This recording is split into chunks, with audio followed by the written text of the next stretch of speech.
Bismillahirrahmanirrahim. Assalamualaikum warahmatullahi taala wabarakatuh. Salam sejahtera dan selamat petang kepada seluruh rakyat Malaysia. Berdiri bersama dengan saya petang ni ialah Datuk Dr. Chong Kee Kiong, Dr. Noor Hisham, Dr. Hisham Shah dan Datuk Dr. Noor Hisham. Kementerian Kesihatan Malaysia ingin memaklumkan bahawa terdapat 21 kes yang telah pulih dan dibenarkan discharge pada hari ini. Jumlah kumulatif kes yang telah pulih sepenuhnya daripada jangkitan COVID-19 dan telah discharge pada ward adalah sebanyak 8,375 kes, iaitu bersamaan dengan 96.9% daripada jumlah keseluruhan kes. Sehingga 1 Julai 2020 jam 12 tengah hari, terdapat hanya 1 kes baru yang telah dilaporkan. Ini menjadikan jumlah kes positif COVID-19 di Malaysia adalah sebanyak 8,640 kes. Oleh itu, jumlah kes aktif dengan kebolehjangkitan COVID-19 adalah berkurangan kepada 144 kes. Mereka telah diasingkan dan diberi rawatan di hospital. Ingin dimaklumkan bahawa 1 kes baru yang dilaporkan hari ini adalah kes import yang mendapat jangkitan di luar negara. Sukacita dimaklumkan bahawa tiada kes penularan di dalam negara yang dilaporkan pada hari ini, iaitu kes sifar penularan tempatan. Sehingga kini sebanyak 4 kes positif COVID-19 yang sedang dirawat di unit rawatan rapi, dan daripada jumlah tersebut, 2 kes memerlukan bantuan pernafasan yang melibatkan kedua-dua kes bukan warga negara. Adalah dimaklumkan bahawa tiada pertambahan kes kematian berkaitan dengan COVID-19 dilaporkan pada hari ini. Justru jumlah kumulatif kes kematian COVID-19 di Malaysia adalah kekal sebanyak 121 kes, iaitu bersamaan dengan 1.4% daripada jumlah keseluruhan kes. 4 bulan sudah berlalu sejak kes pertama gelombang kedua COVID-19 dilaporkan di Malaysia, iaitu pada 27 Februari 2020. Buat pertama kalinya pada hari ini, Malaysia mencatatkan kes harian COVID-19 yang terendah sepanjang gelombang kedua pandemik COVID-19.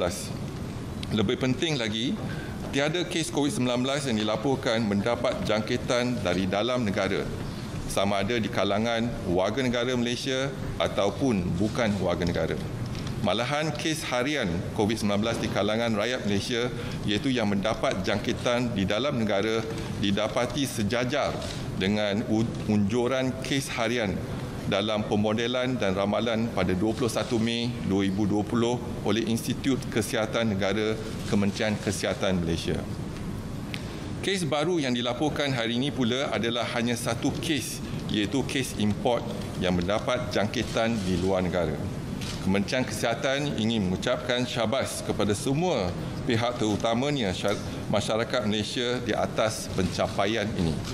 Seperti yang pernah dimaklumkan sebelum ini, pencapaian ini sememangnya hasil kerjasama setiap peringkat dan lapisan masyarakat dalam memainkan peranan masing-masing. Ini termasuk mengamalkan kelaziman baru dalam kehidupan seharian dan pematuhan kepada prosedur operasi standard, iaitu SOP yang telah ditetapkan oleh kerajaan. Penurunan kes harian juga menggambarkan kesedaran masyarakat terhadap kawalan kendiri dan tanggungjawab sosial bersama, iaitu social responsibility. Adalah diharapkan bahawa setiap lapisan dan hubungan masyarakat telah dapat mengamalkan jarak sosial yang selamat, iaitu social distancing, iaitu sekurang-kurangnya 1 meter di antara satu sama lain. Kebersihan kendiri yang tinggi, mengelakkan kawasan yang sempit dan sesak serta mengelakkan bertutur dengan jarak yang dekat. Ini semua merupakan norma baru yang diamalkan secara meluas dan berterusan bagi memastikan kita terus berjaya dalam memerangi wabak COVID-19. Kementerian Kesihatan ingin mengingatkan orang ramai bahawa pandemik COVID-19 ini masih berterusan di seluruh dunia. Penularan semula jangkitan COVID-19 di Malaysia masih boleh berlaku sekiranya kita leka dan mengambil mudah saranan, arahan dan amaran kerajaan. Justru masyarakat perlu terus mengambil langkah-langkah pencegahan jangkitan COVID-19 pada setiap masa dan di mana jua anda berada.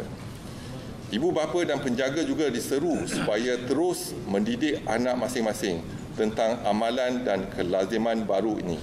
Ini adalah amat penting untuk menjaga keselamatan dan kesihatan mereka, memandangkan sesi persekolahan bakal dibuka semula seperti yang diumumkan oleh Yang Berhormat Menteri Kanan Pendidikan sebentar tadi. Nasihat-nasihat kesihatan sewajarnya diterapkan dari awal lagi bermula daripada rumah mereka sendiri. Kementerian Kesihatan ingin menekankan sekali lagi bahawa kerjasama semua pihak adalah terutama bagi kita sama-sama dapat memutuskan rantaian penularan jangkitan COVID-19 di Malaysia. Pihak kementerian menyeru orang ramai supaya tidak leka dengan trend penurunan kes COVID-19 di Malaysia. Terus kekal berwaspada dan amalkan nasihat-nasihat kesihatan yang disarankan oleh kementerian, iaitu elakkan 3S, iaitu elakkan kawasan yang sesak, elakkan kawasan yang sempit dan elak sembang atau bertutur dengan jarak yang dekat. Amalkan 3W, iaitu kerap mencuci tangan dengan air dan sabun. Sangat digalakkan memakai alat penutup hidung dan mulut, iaitu face mask di tempat awam atau jika berjala, dan amaran daripada Kementerian Kesihatan yang lebih berkonsep peringatan seperti elakkan bersalaman dan bersentuhan, amalkan etika batuk dan bersin yang betul, dapatkan rawatan segera jika bergejala, duduk di rumah dan elakkan kunjung-mengunjung, lakukan aktiviti disinfeksi dan pembersihan di kawasan yang kerap disentuh. Selain itu, patuhlah kepada SOP, iaitu S, syarat-syarat seperti yang ditetapkan di bawah Perintah Kawalan Pergerakan Pemulihan. O, orang yang berisiko tinggi seperti kanak-kanak, bayi, warga emas dan orang kurang upaya perlu dilindungi. Manakala individu tidak sihat dan bergejala, dikehendaki segera menjalani pemeriksaan kesihatan. P ialah penjarakan sosial diamalkan pada setiap masa, iaitu sekurang-kurangnya 1 meter. Kementerian akan terus memantau perkembangan kejadian jangkitan dalam negara dan juga luar negara melalui maklumat yang diperolehi daripada pihak Pertubuhan Kesihatan Sedunia. Orang ramai akan sentiasa dimaklumkan sebarang perkembangan yang terkini dan kementerian akan memastikan langkah pencegahan dan kawalan dilaksanakan secara berterusan. Seterusnya dimaklumkan laporan rumusan kes kluster COVID-19 untuk kluster perhimpunan di Masjid Sri Petaling. Bilangan sampel yang diambil setakat ini adalah 42,023 sampel. Bilangan kes yang positif adalah 3,375 bersama dengan 8.03%.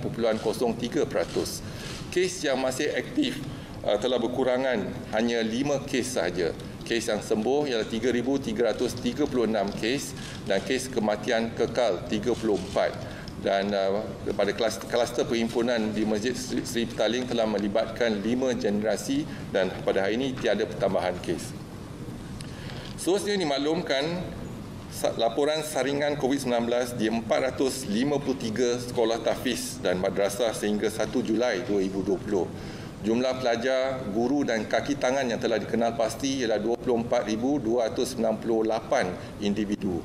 Jumlah sampel yang diambil dan diuji setakat ini ialah 20,321 individu bersama dengan 83.6%.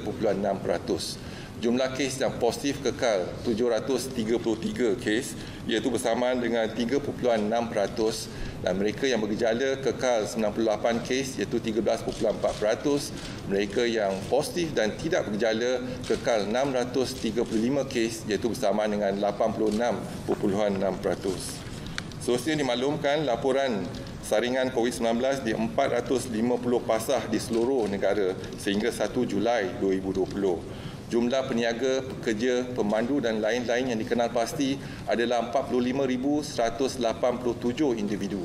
Jumlah sampel diambil dan diuji setakat ini adalah 34,431 bersama dengan 76.2%. Mereka yang dikesan positif adalah 276 kes, iaitu bersama dengan 0.8%. Mereka yang bergejala kekal 38 kes iaitu 13.8%. Mereka yang positif dan tidak bergejala kekal 238 kes iaitu 86.2%.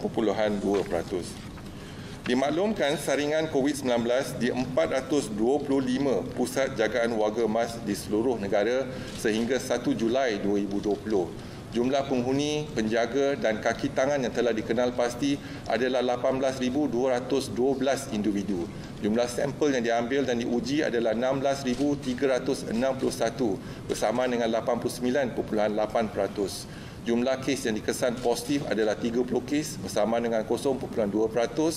Mereka yang bergejala kekal iaitu 5 kes bersama dengan 16.7%. Mereka yang positif dan tidak bergejala kekal 25 kes iaitu 83.3%. Dimaklumkan laporan rakyat Malaysia dan pemastautin tetap Malaysia yang pulang dari luar negara dan dikesan positif COVID-19 adalah seramai 626 kes. Dan pada hari ini ada pertambahan 1 kes iaitu seorang warga negara yang berumur 21 tahun tiada gejala pulang daripada negara Turki. Dimaklumkan laporan jumlah kumulatif warga asing yang telah menjalani saringan dan ujian COVID-19 sehingga 1 Julai 2020 adalah seramai 60,678 individu. Dan jumlah kes yang dikesan positif adalah 2,575 kes iaitu bersamaan dengan 4.2%. Daripada jumlah tersebut, 79 kes masih dirawat dan diasingkan di hospital. 2 kes warga asing masih dirawat di unit rawatan rapi dan jumlah kes kematian kekal 5 kes iaitu bersamaan dengan 0.2%. Seterusnya, laporan 4 kluster depo tahanan imigresen sehingga 1 Julai 2020. Yang pertama ialah depo tahanan imigresen Bukit Jalil. Individu yang disaring setakat ini ialah 1,661. Jumlah kes yang positif kekal 647 melibatkan 644 bukan warga negara.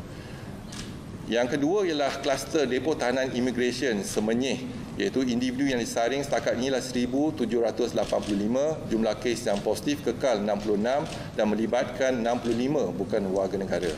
Yang ketiga, depo tahanan imigresen Sepang. Individu yang disaring adalah 1,477 dan jumlah kes yang positif kekal 62 dan melibatkan 62 bukan warga negara. Dan yang terakhir adalah depo tahanan sementara imigresen Putrajaya.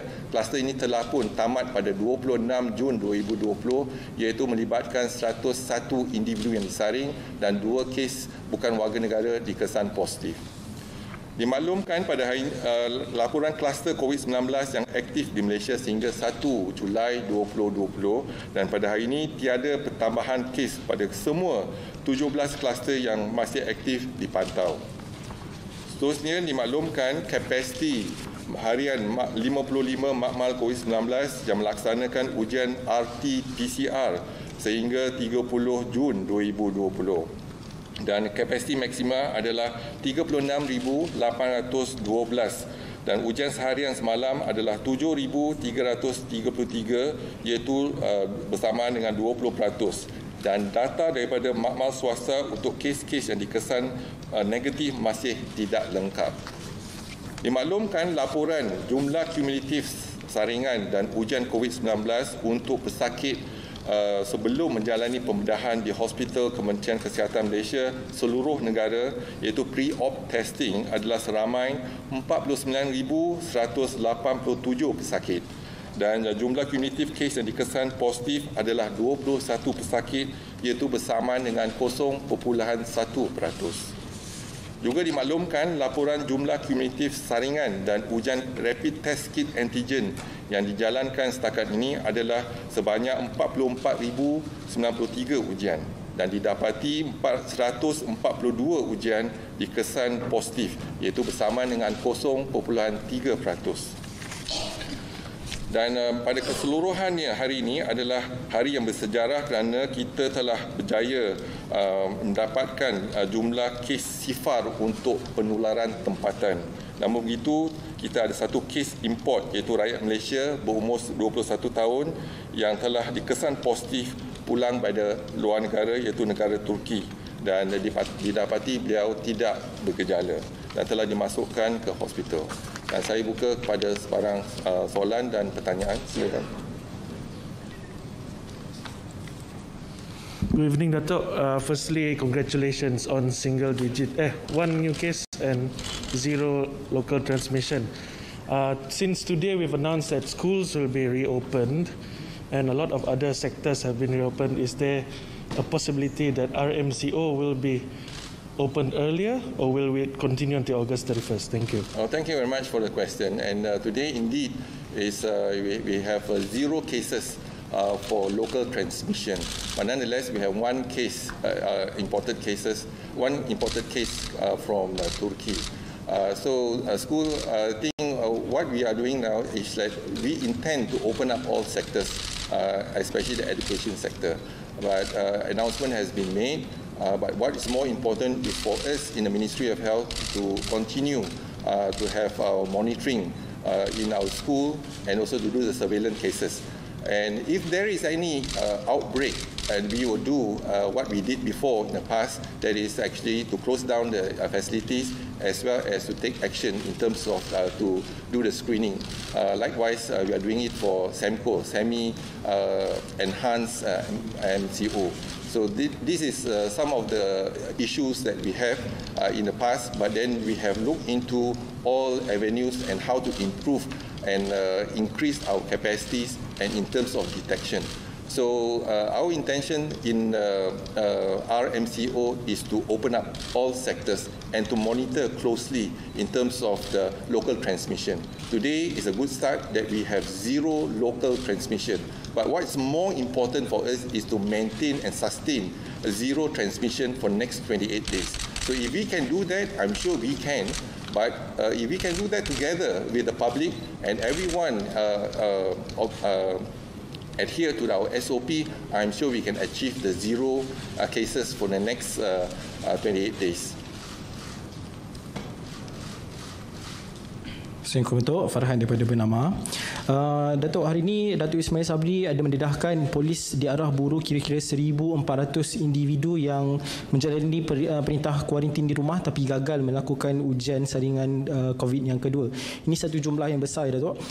Boleh Datuk kongsikan sebenarnya apa masalah yang dihadapi ataupun alasan individu-individu ini hingga enggan buat saringan kedua, dan adakah di peringkat KKM sendiri ada berdepan masalah tertentu dalam mengurus kumpulan ini? Terima kasih. Terima kasih. Jadi Kementerian Kesihatan kita sekarang ni melaksanakan pemekasaan ataupun kawalan kendiri.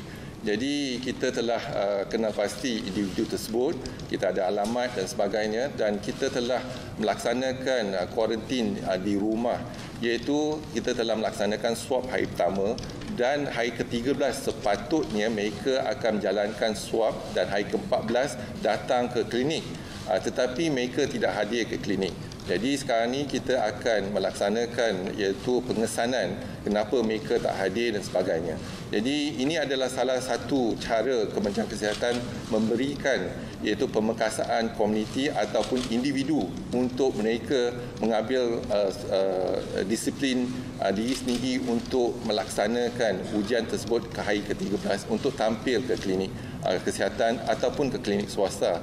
Tetapi mereka perlu mendapatkan keputusan itu untuk dikemukakan kepada PKD iaitu pada hari ke-14. Jadi kita akan mengesan mereka. Jadi kita ada data mereka dan kita tahu mereka di mana mereka berada. Datuk, tambahan, mereka yang berada di rumah ni akan diberi peringatan ke supaya hari ke-13 datang ambil swab test? Ya, kita ada berkomunikasi dengan mereka supaya hadir ke klinik kesihatan ataupun klinik swasta untuk menjalankan test. Jadi semua syarat-syarat yang kita telah kenal pasti telah pun berikan kepada mereka. Jadi kepatuhan itu yang penting. Baik, Assalamualaikum Datuk. Saya Syamira dari RTM. Jadi boleh Datuk komen tentang sejenis virus yang dijumpai di China, iaitu semua babi yang dinamakan G4. Jadi ada kemungkinan tak Malaysia mungkin akan terkesan daripada virus berkenaan, dan apakah kesediaan KKM sendiri, sedangkan kita pun masih belum dapat memerangi COVID sepenuhnya dan kini muncul pula musuh baru. Terima kasih.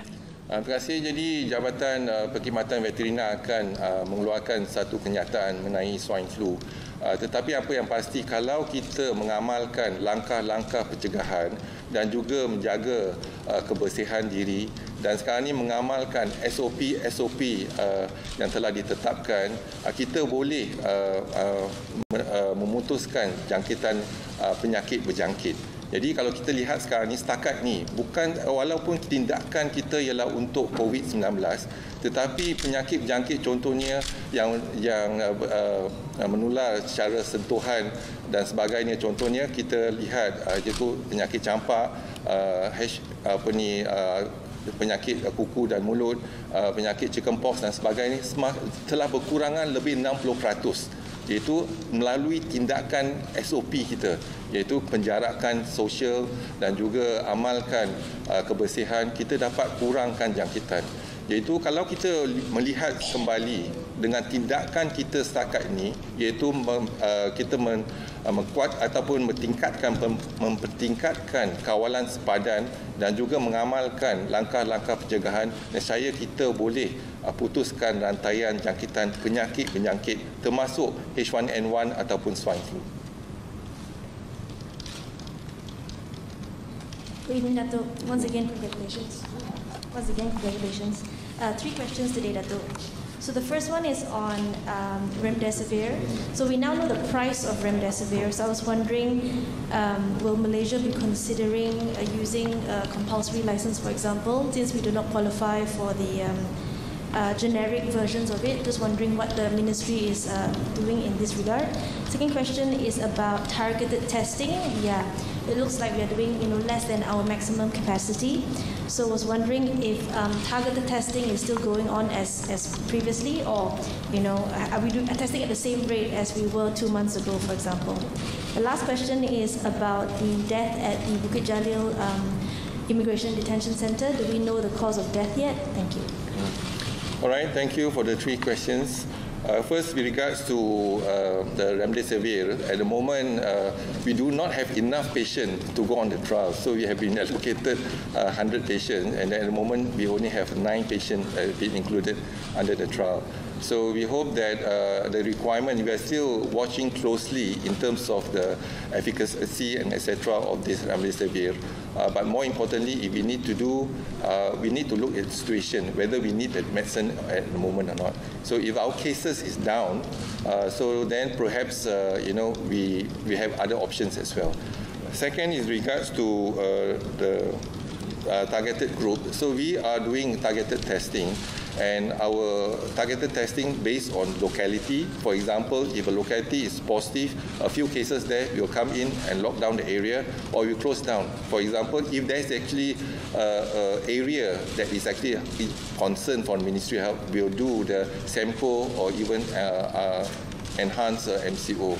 So I think in terms of the figures, we have the capacity of 36,000 at the moment. We also have 9 high-risk group that we identified, our targeted group, and we will continue to do the screening. For example, from the Tafiz school, from market, and etc. So if for example, we detect a case positive, then we will actually enhance our surveillance on that area using the SEMCO or MCO in that region. So this it will be a continuous process. But there are 3 things that we are doing at the moment. For example, that is actually doing the screening, surveillance for ILI cases in the clinic, as well as SARI cases in our hospital, and the pre-operative testing for all our patients before surgery. So that is actually a very good indicator to reflect community transmission. So at the moment, the community transmission that we detected, the pre-op testing is only 0.1%. So again, we will we will continue to do the surveillance and increase the capacity in terms of to detect the ILI cases in our Sentinel Clinic. So we will increase the capacity of Sentinel Clinic, our hospital, as well as our pre-op testing. And the third is the cause of death. We have done the post-mortem, but we also have released the body for burial. More importantly is that we are waiting for some of the tests that is actually CNS and for other pathogen At the moment, we are not able to grow any virus from the sample that's been given to us, but some of the tests is not complete yet. So we need to have the comprehensive report before we can make any announcement. Just a follow-up. Coming back to targeted testing, meaning for the 9 targeted groups, the ministry only does the testing when there is a positive case detected, right? No, not necessary. So I think the group, that means is a high-risk group that we are concerned about. For example, old folks' home. So it's a high-risk group. Whether there's a positive cases or not, we will continue to screen the old folks' home towards the country. And one of them is a market. So you look into the market. 2 days ago, we had one case in Sandakan. Now we close down the market and we screen those traders and etc. So we will continue to do that activity. So any area or any spike of cases, then although there's no spike of cases, we also will continue if there is a risk. So we are managing the risk. So although there's no cases, we will manage the risk as well. But if there is cases identified, then we also will do the same activities.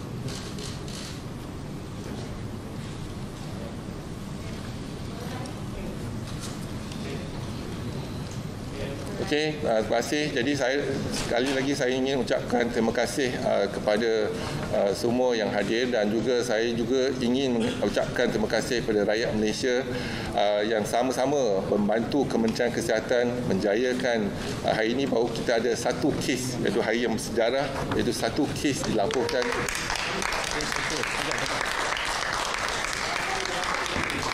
Dan kes sifar untuk penularan tempatan.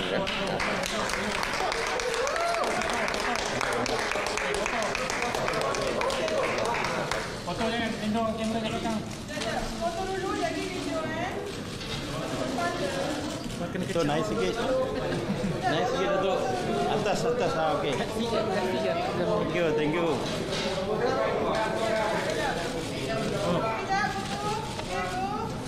Twice. Nombor 1. Satu bilang 1K. Target dia 1.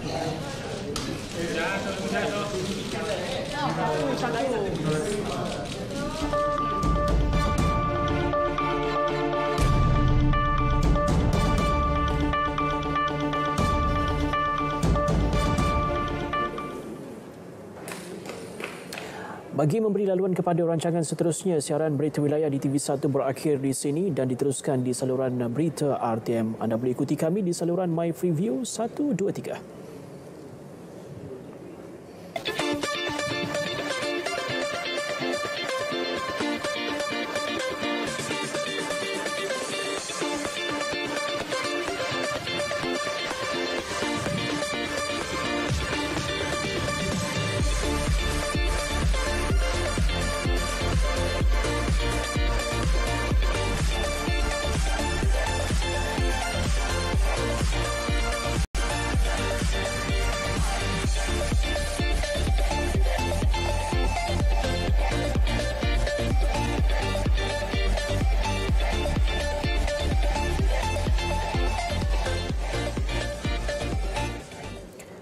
Hari menjelang hari pengundian DUN Cini semestinya diguna sebaik mungkin bagi ketiga-tiga calon bertanding untuk giat berkempen.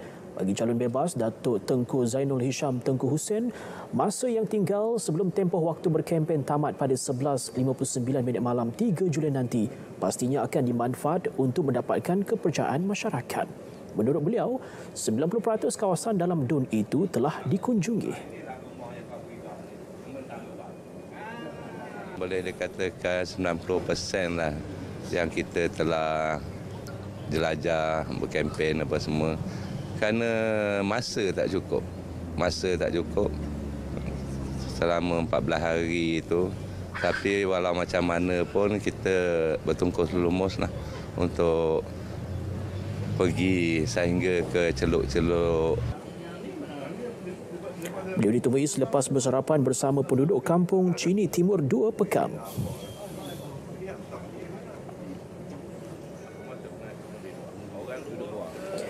Jawatankuasa Pengundi Luar bagi PRK Dun Chini sudah mengadakan pertemuan dengan kumpulan pengundi yang berada di luar Pekan dan Pahang.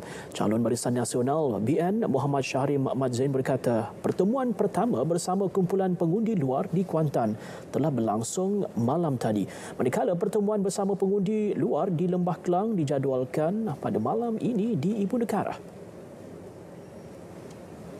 Untuk tempoh 2 hari dan juga pengundi luar telah digerakkan. Perjumpaan semalam telah diadakan di Hotel Seri Manja Kuantan oleh Jawatankuasa Pengundi Luar, diketuai oleh Datuk Mukris, ahli Jawatankuasa UMNO Bahagian bersama rakan-rakan saya pengundi luar. Alhamdulillah mendapat sambutan yang baik dalam perjumpaan semalam, saya dimaklumkan. Dan pada malam ini akan satu lagi perjumpaan untuk pengundi Lembah Kelang dan juga Kuala Lumpur di Putrajaya yang saya dimaklumkan. Beliau menyatakannya selepas melawat Pusat Tenun Pahang Diraja Kendalian Felda di Chini Pekan. Terdahulu, Muhammad Syahrim meluangkan masa mengunjungi perusahaan kecil sederhana yang diusulkan Fazlia Muhammad Ali di Felda Chini 2. Dianggarkan kira-kira 8,000 pengundi luar yang berdaftar di Dun Chini.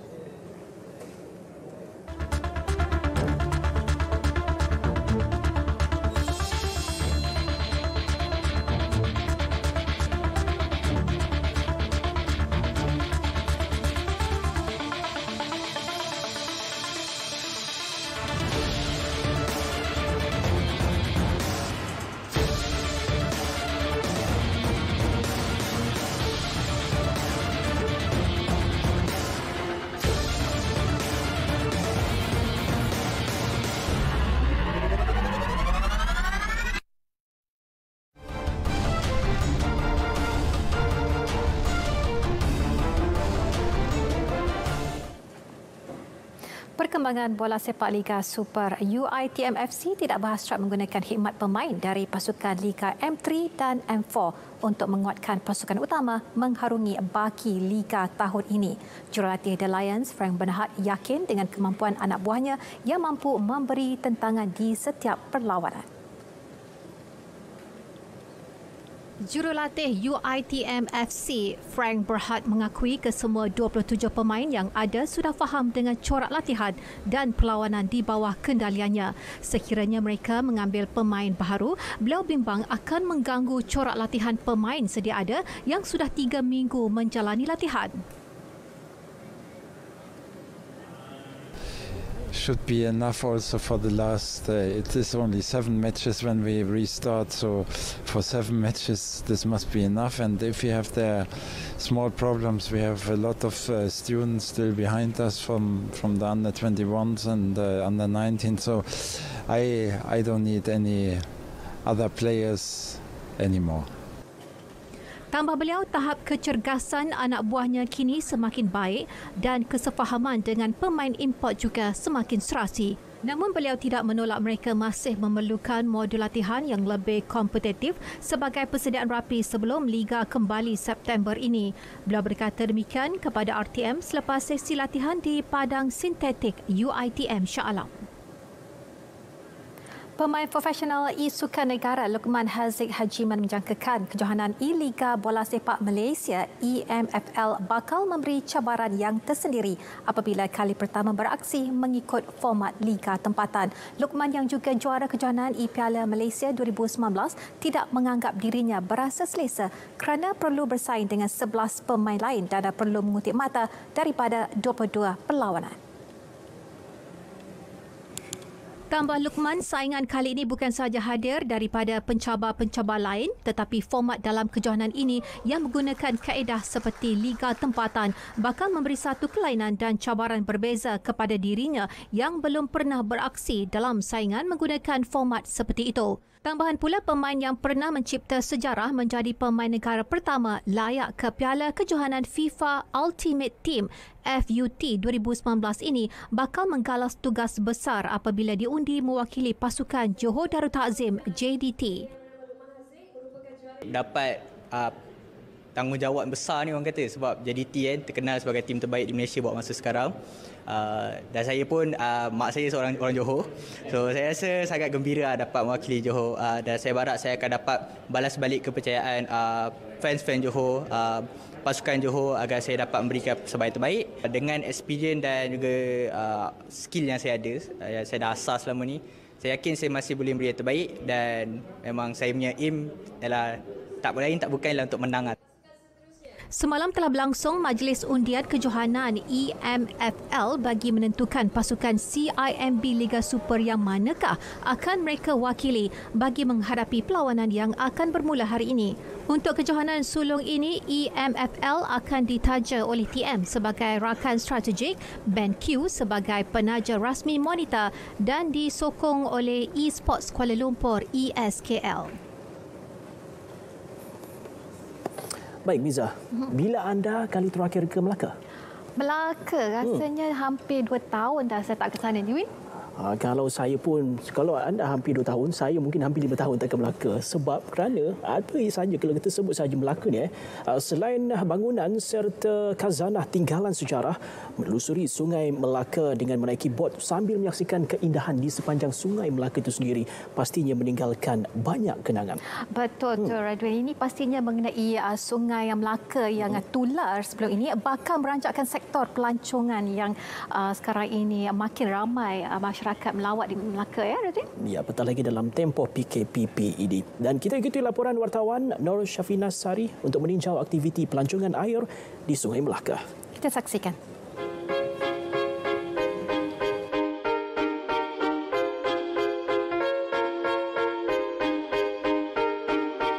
Sejak pusat pelancongan Melaka dibuka kepada pelancong, Melaka River Cruise MRC antara produk pelancongan yang mendapat perhatian apabila menerima 13,207 pelancong dalam tempoh yang singkat.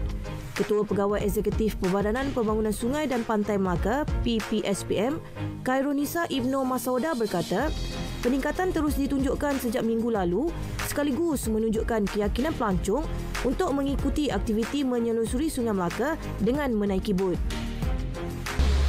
So total pengunjung setakat tempoh tersebut 13,207 orang, tak termasuk hari inilah. Dan kita sebenarnya mengalami peningkatan pelancong sejak daripada minggu lepas. Pengunjung dah mula yakin untuk datang ke Melaka River Cruise dan keluar untuk aktiviti pelancongan di Melaka ni. Saya pilih Melaka River Cruise untuk ingat balik apa sejarah-sejarah kat sini. Sebab tadi pun masa naik, diorang ada cakap pasal sejarah-sejarah Melaka sikit. So actually saya ni memang minat dekat sejarah-sejarah Melaka masa dulu-dulu time-time sekolah belajar kan. So interesting juga. So itulah saya nak ingat balik sejarah kat sini. I wanted to see how the history of Malacca, because they've never really seen. So explore Malaysia instead of just stay in our KL. So we come to a different city.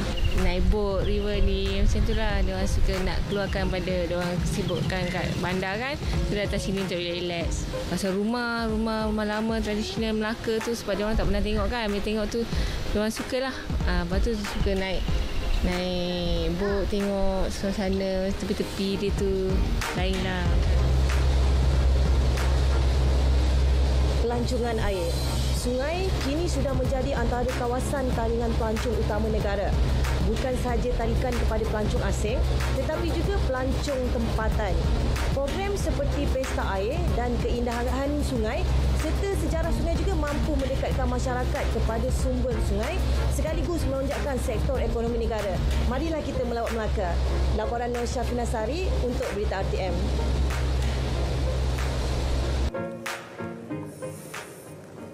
Baik Miza, mungkin lepas ni boleh kita ke Melaka Mungkin lepas ni kita boleh rancang untuk perjalanan ke Melaka. Baik, apapun laporan itu tadi mengakhiri berita wilayah untuk edisi hari ini 1 Julai 2020. Terus patuhi SOP PKPP untuk sama-sama kita putuskan rantaian COVID-19. Dan juga terus setia bersama kami di Berita RTM, maklumat sahih jenama dipercayai. Itu, Assalamualaikum dan salam hormat.